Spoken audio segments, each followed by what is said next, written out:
Okay, we are starting chapter 3. Students right here, please follow along in your novel. And I'm going to be recording this so other virtual students can catch up and follow along. Let's do this thing. Chapter 3, quiet please. Chapter 3, Fish Soup. Mama and Nokomis were weaving reed pukway mats outside in the shade of a maple tree. They were using long, flat matting needles that Dede fashioned of bone. As with everything that he made for his beloved wife and her mother, the needles were extra special, decorated with circles and crosses. The matting needles and the reeds ticked and rustled together, and the sitting mats grew bigger and bigger. While the two women worked, the new little baby, Bijins, watched each mat develop under their hands. The women laughed, for his baby gaze was as critical and solemn as an old man's. Just as Mama predicted, he was growing plumper so quickly that he seemed rounder every morning, as though he was adding baby fat in his sleep. They touched his nose, jiggled the tiny dream catcher that dangled just over his forehead. His cradle board hung off a low branch, and from time to time Nokomis swung him lightly. When she did, his eyes sparked with alarm first, then pleasure, and he made a sharp little cooing sound of happy surprise. Still, he never laughed. "Can I go to Auntie Muskrat's?" Omakayas asked. Even though the angry boy was living at Auntie Muskrat's, Omakayas decided to risk his burning glare in order to play with her cousins. "Go ahead," said Mama. "You helped me a lot today." With a grateful shout, Omakayas shot off down the path. Ondeg swooped out of the tree where he had perched, waiting, and followed her down the trail. Please close your computers, everyone. Close them, like literally close them.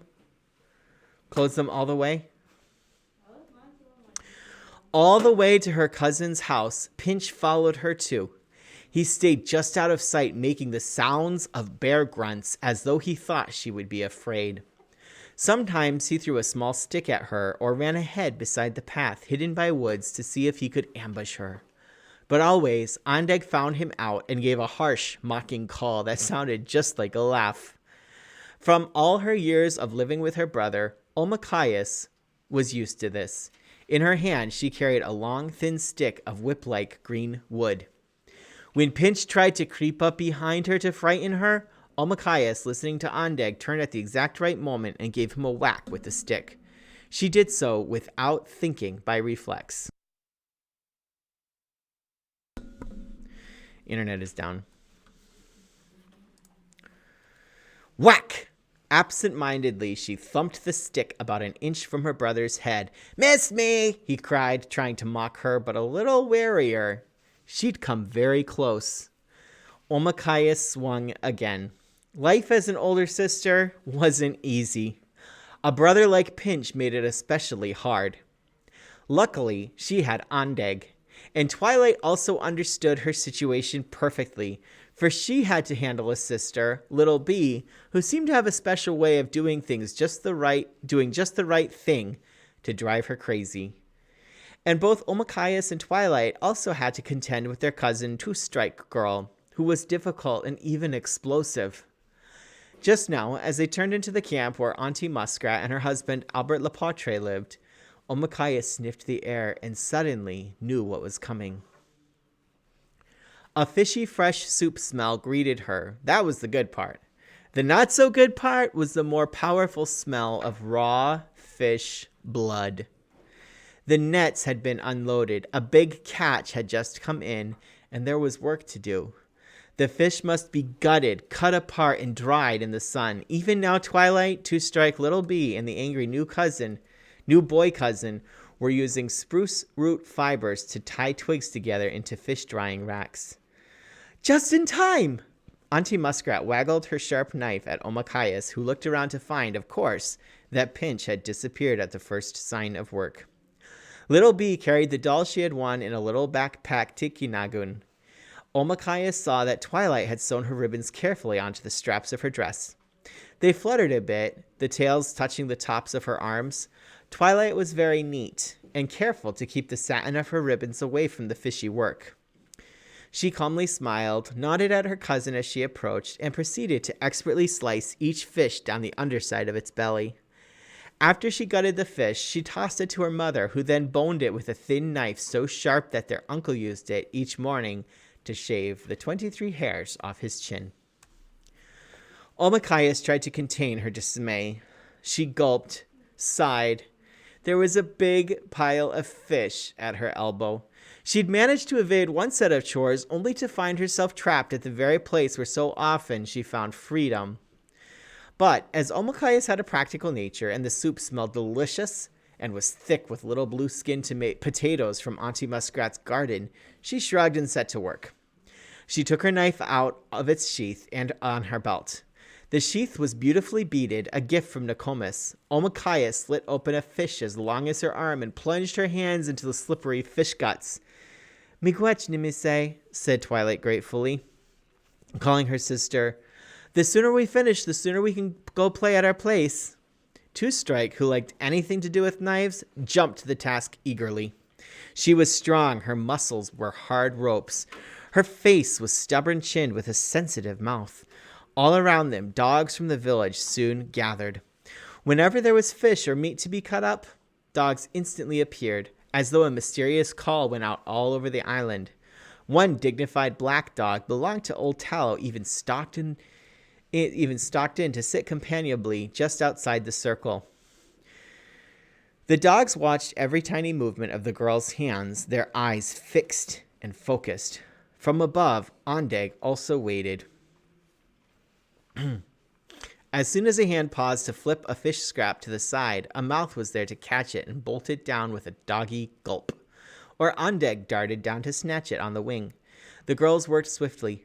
Every time a hand moved, there was an almost simultaneous snap from dog teeth. Omachaias, of course, tossed the best scraps to her crow.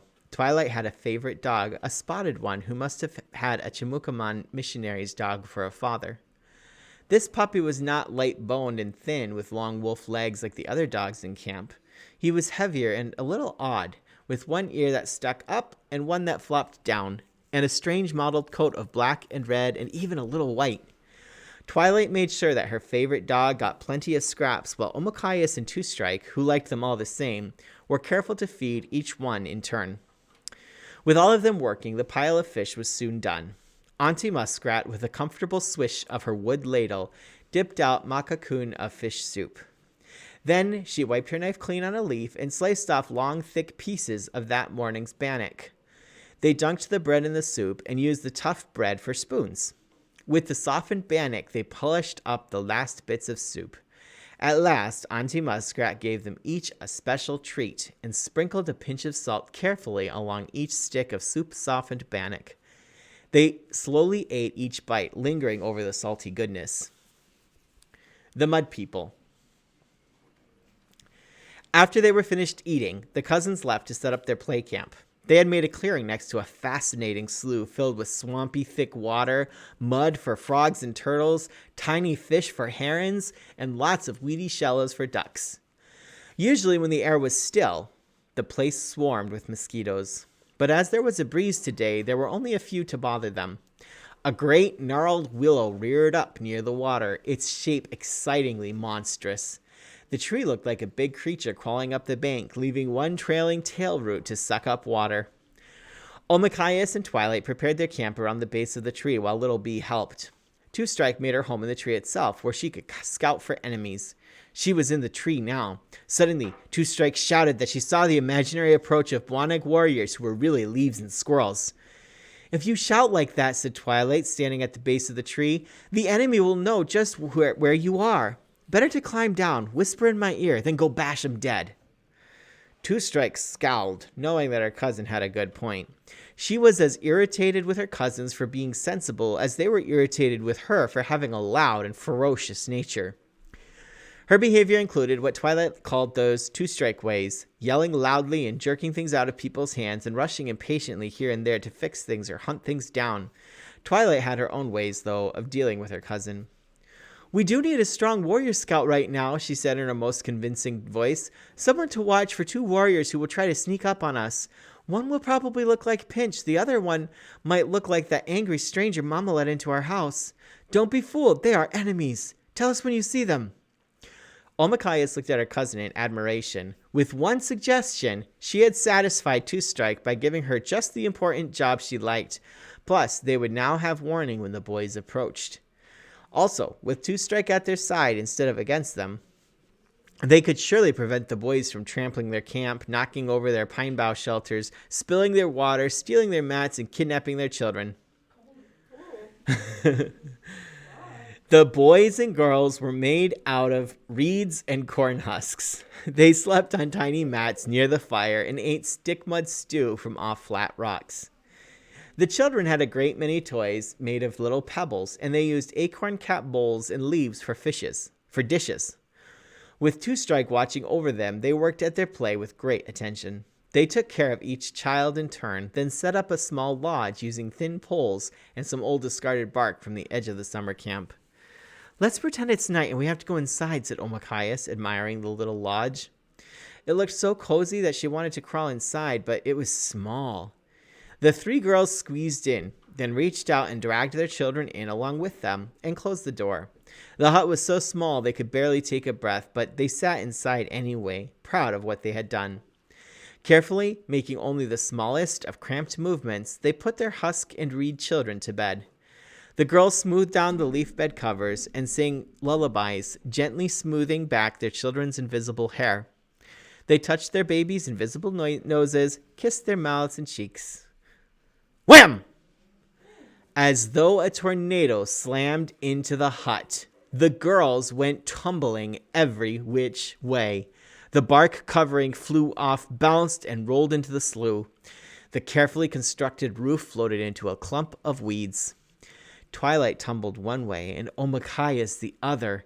Their reed children scattered in pieces, and all their dishes and foods were tossed in a wild heap. Even before she saw him, Omakayas knew that Pinch was the burst of bad weather that destroyed their play world. She bounded to her feet, determined to punish him, but he'd made his quick, destructive raid and disappeared. "Where'd he go?" cried Little Bee. Two Strike Girl jumped out of the tree with a hideous yell to defend her cousins, but tripped on the tree roots and sprawled flat. She hadn't seen Pinch vanish. Narrowing her eyes, she controlled herself. Stamping her feet, she called with a menacing pleasantness in her voice, "Pinch! Pinch, come on back so we can play. I just want to play with you, Pinch." There was no answer, and Pinch was not fooled. Only because she happened to glance up did Omakayas notice that Pinch had clambered up the hunched willow tree and was now trying to stay hidden, flattened out on a high branch that hung above the water. Shushing her cousin, she pointed out Pinch's whereabouts to Two Strike, whose eyes lighted with vengeful pleasure. "Wait here, pretend you don't see him," said Two Strike Girl. "I have an idea." With that, she ran off to Auntie Muskrat's. Omakayas looked at Twilight, who whispered to Little Bee. They shrugged and decided to play along. They wailed and wrung their hands beneath the tree. Above them, Pinch, filling with huge satisfaction at the success of his attack, kept quiet and listened with delight to their voices. "It was a warrior!" cried Twilight. "Powerful!" Omakayas agreed loudly, adding in a whisper, "We'll make him sorry when he comes down." They continued to lament, while Pinch swelled with satisfaction. Two Strike Girl returned. Sneaking around the base of the tree, she launched herself into the branches. She was carrying something. Omakayas and Twilight crept below to look and saw that she was steadily climbing toward Pinch. They started with horror. Between her teeth, her mouth stretched wide to hold the weapon, she carried her uncle's hatchet. "No!" Twilight screamed at the sight of her cousin advancing murderously toward Pinch. "Gigo! Gigo!" Omakayas ran to the tree, sure that Two Strike meant to use the hatchet on her brother. No matter how awful he was, she couldn't let anything happen to him. But Two Strike had different intentions. When she reached the branch upon which her cousin was hiding, she stopped near the base. Pinch, his eye on the hatchet, inched backward in fright. His mouth dropped open as, with strong, sure strokes, Two Strike began to chop. She did not stop for Pinch's pleading. She did not stop for her sister's laughter. She did not stop to mock Pinch. She concentrated on her chopping. Whenever Pinch plucked up the courage to edge toward her, she brandished the hatchet with such a horrible growl that he cringed in fear. She kept chopping until at last, with a great crack, the branch gave and Pinch toppled off the leafy end into the green slough mud below.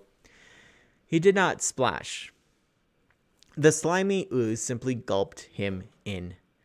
When he came up and with a great yell of outrage began to stalk out of the mud, the girls were overcome with laughter. He dripped absurdly, tufts of stinking weeds sprouting off his shoulders and hair. You need to put that away, Michael.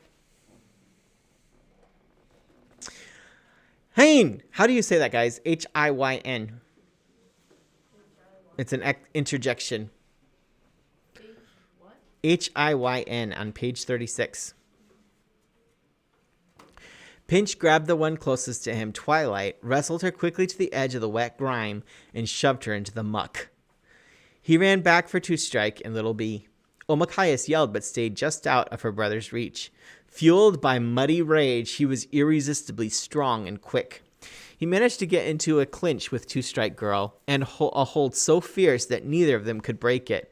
Suddenly, from behind a screen of leaves, the angry boy jumped. Before Omakayas could drag Pinch away or help Twilight and Little Bee from the mess, he had grabbed the kicking, scratching, screaming Two Strike Girl. Together, the boys carried her to the edge and dumped her into the mud, which had gathered a rich mold on top. In she went. Twilight dragged Pinch back in with her. Suddenly, there was only Omakayas and the angry boy, the two of them face to face. "Oh, it's you again," said the boy. He didn't say it in a mean way, but he looked at her with those raging eyes, and before she knew it, Omakayas surprised herself. She grabbed him by the shoulders. Taken off guard, he stepped backward.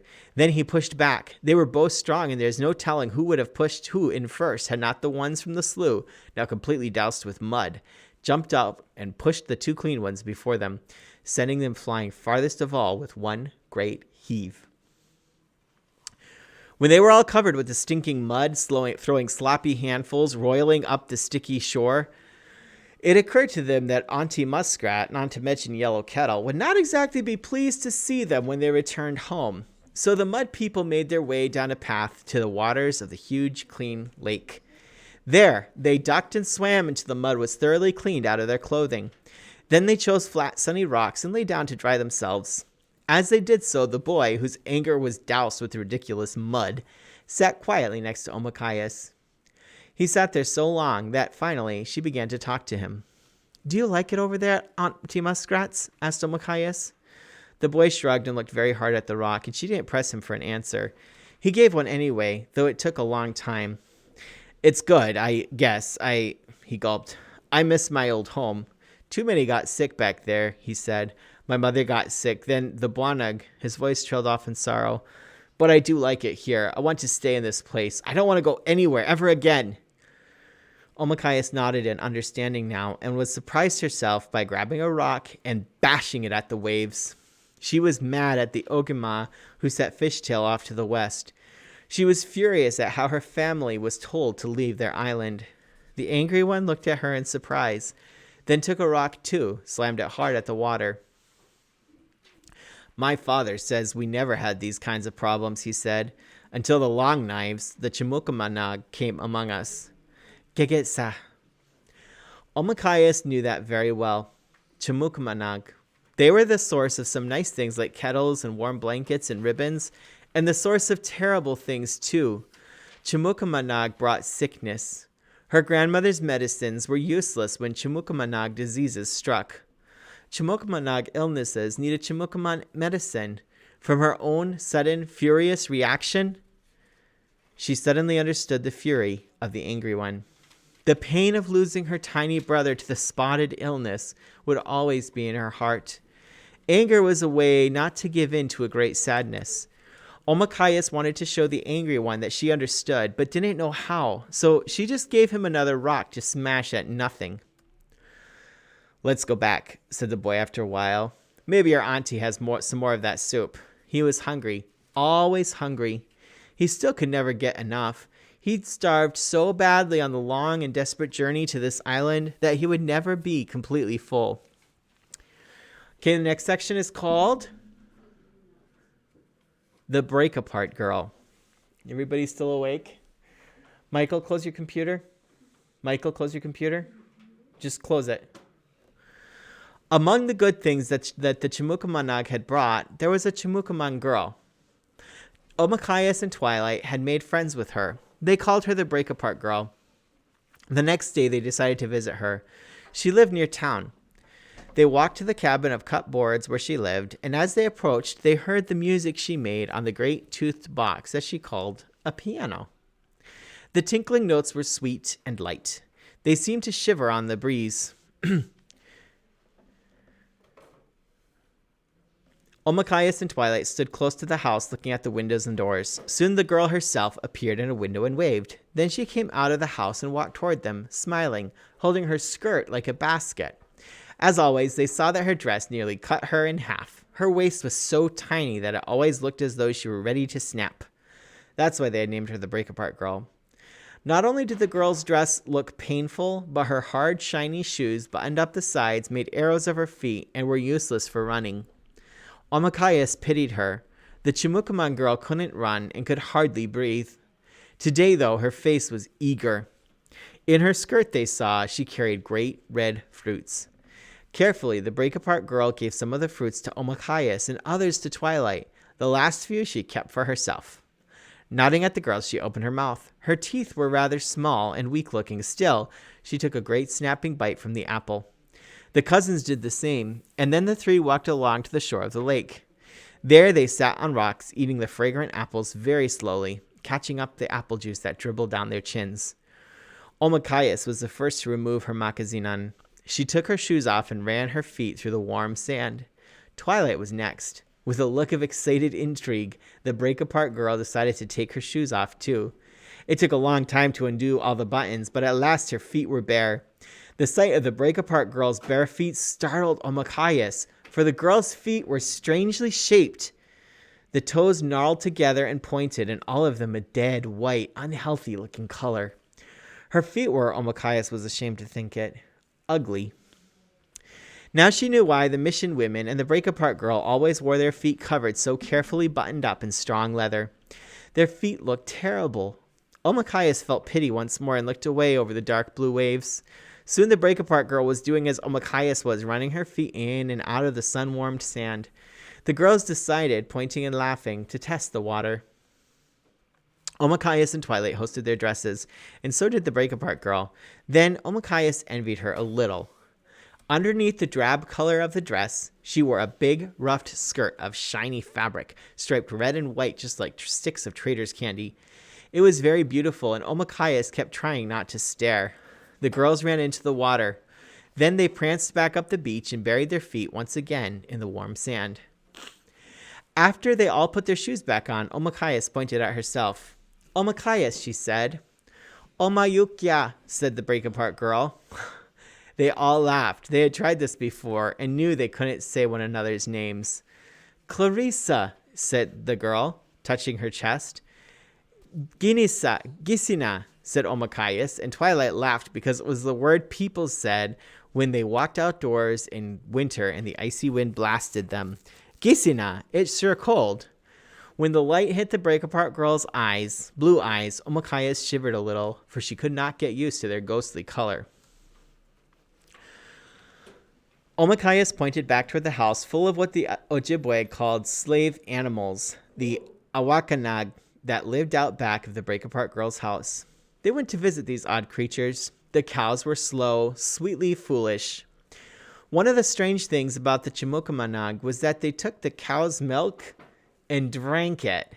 This seemed at first disgusting to Omakayas. She hadn't believed such a thing when she first heard about it. However, the Break-Apart Girl seemed to enjoy the milk very much, and even once sat down to nurse the cow with her hands and squirted the milk right into her own mouth. There was a pig, a Gukush, who sighed and slept in the mud or snuffled at Omakayas. She was fascinated by his sensitive, wet, frantically rooting pink snout. There were 2 thick-furred sheep and chickens. Omakayas very much wanted to have a chicken someday. Nokomis said that keeping these fat, silly birds around to steal their eggs was one of the best Chimukaman inventions that she knew of.